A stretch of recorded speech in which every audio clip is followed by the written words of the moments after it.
So looking at the entire original RTX lineup, the GPU that I most likely would have bought with my own money was the RTX 2060, as I, like most gamers, simply can't afford or justify the prices of the higher end RTX cards, which, let's face it, were all overpriced.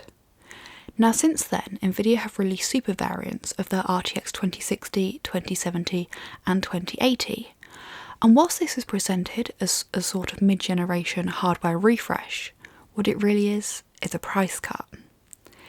We can only speculate whether this is a result of low sales numbers, or perhaps what AMD is up to, or perhaps now they've finally cleared out the remaining overstock of 10 series cards, or maybe all of the above. But either way, it means that the end result is that this segment of Nvidia's lineup is much closer to how we'd all hoped this generation would be at launch. So I now have a Founders Edition RTX 2060, 2060 Super and 2070 Super. And I thought it could be interesting to see how these perform as like my GPU, so like in the real world how I'd want to use them.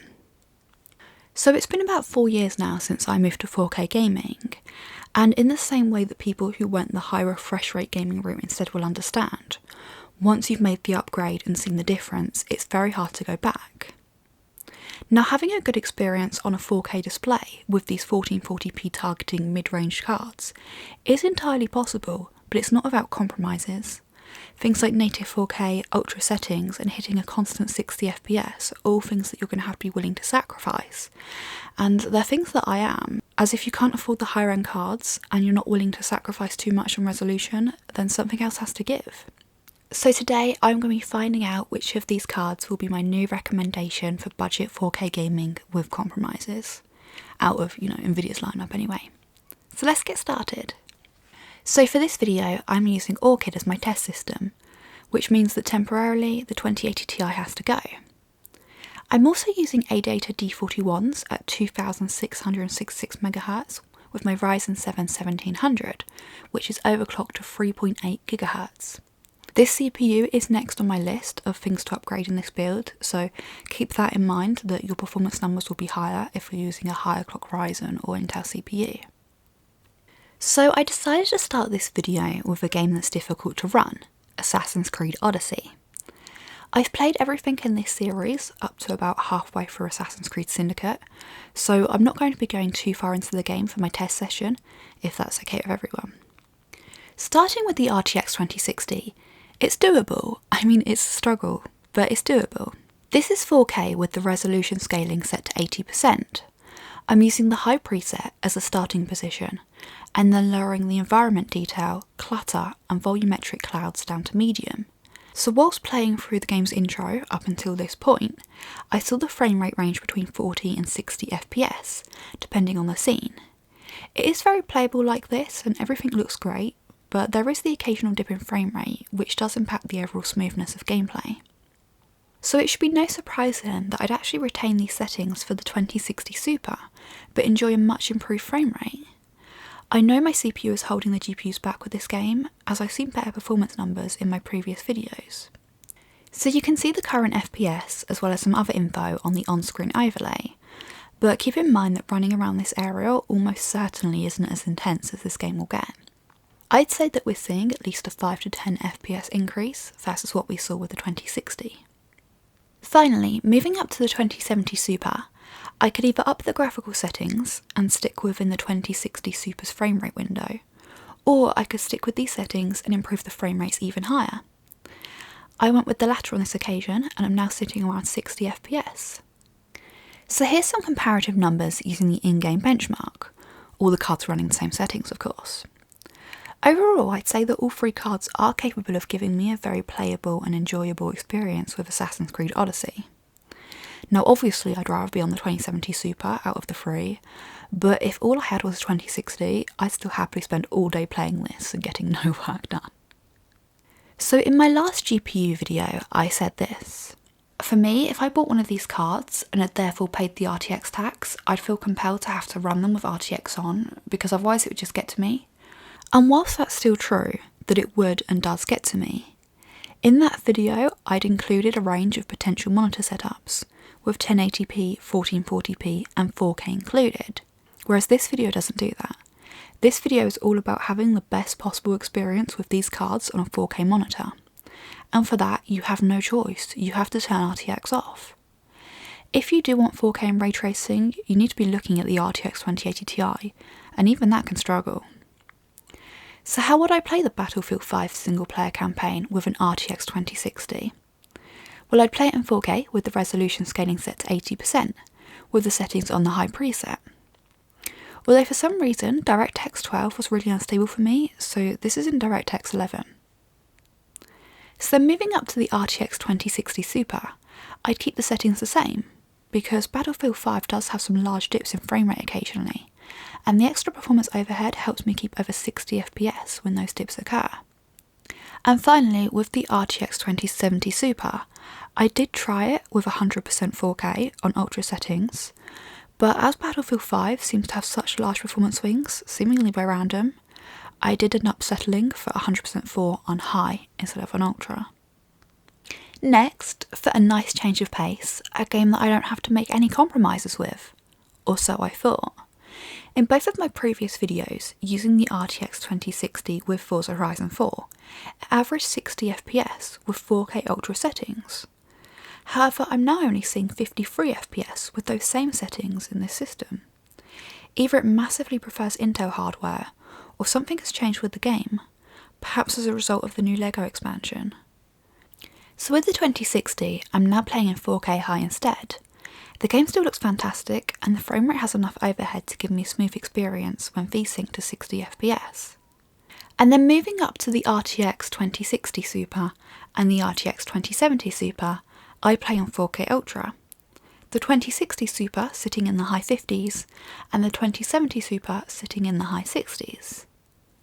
So looking at the comparative benchmarks, all running at 4K Ultra, you can see that my numbers are a little disappointing compared to my previous videos, and I'll definitely be investigating this in the future.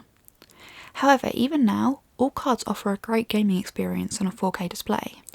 So it is probably about time that I retired Far Cry 5 from my benchmark videos, but I just have so many games that I need to complete that I just can't justify spending money on more games. So I'll make this one quick. So the 2060 gets 80% 4K at high settings. I also have the HD texture pack turned off because the frame rate is more consistent with it off, and I found that it doesn't make a significant difference to the visuals either way. And this sees me averaging in the high 50s for frame rate. With the 2060 Super, I'd keep the settings the same, and this allows me to keep above 60 FPS a lot more consistently. There's still the occasional dip below 60, but overall, as you can see, the 2060 Super handles the resolution and settings a lot better. And finally, with the 2070 Super, I'd go for full fat 4K. With the settings at high and with a bit of overclocking, I'd probably see the frame rate average increase to 60, but right now it sits in the mid to high end 50s. So moving on to the comparative benchmarks, all the cards are running the 2070 settings. You can see that the 2060 is struggling, which really isn't surprising given that it's running the settings that I'd use if I was going to be playing with the 2070 Super. I've tried to do a mix of real-world impressions and comparative benchmarks in this video, so please let me know if this works, or if instead you find it confusing. Next up is Metro Exodus, which is a very challenging game to run. With the 2060, I have the settings on high, with Nvidia Hairworks and tessellation turned off. I've also got the shading rate down to 0.8x, and this has me sitting in the high 40s to low 50s for frame rate most of the time. I do feel like some games are more playable than others at lower frame rates, even when those games are from the same genre. For example, I feel like 40 FPS in Metro Exodus feels a whole lot better than 40 FPS does in Battlefield 5, even though they're both first-person shooters. So with the 2060 Super, I decided to keep with the same settings, which of course nets me a higher FPS. I thought I'd have more to say about the 2060 Super, but it really just feels like an improved 2060. Whereas the 2070 Super feels like a jump to a higher tier card. So then moving on to the 2070 Super, I'm able to increase the shader to 100%, increasing the sharpness of the image and still keeping the frame rate above 50 FPS. This is a much better 4K gaming experience than I was expecting to get in this game, given that this card is under half the price of the 2080 Ti. It's not a solid 60 and I still have some settings lowered or off, but again, this is under half the price of the 2080 Ti. I can honestly say, if I was buying a GPU to play this game with, I'd keep the £600 in my pocket and play it with this rather than with the 2080 Ti. And then for Metro's comparison benchmark, again I went with the 2070 Super settings, and I also tested this in-game instead of using the inbuilt benchmark tool like I have done in previous videos. Next up is an older game that I do really need to find time to complete because I was thoroughly enjoying it, but it's glitch free. If I don't complete this before Cyberpunk 2077 comes out, I probably never will, so I need to get on it. Starting with the 2060, I'm actually getting a lower frame rate than I'd personally play this game with. This is because I'm in 4K high, with post-processing set to high, and with hair works off.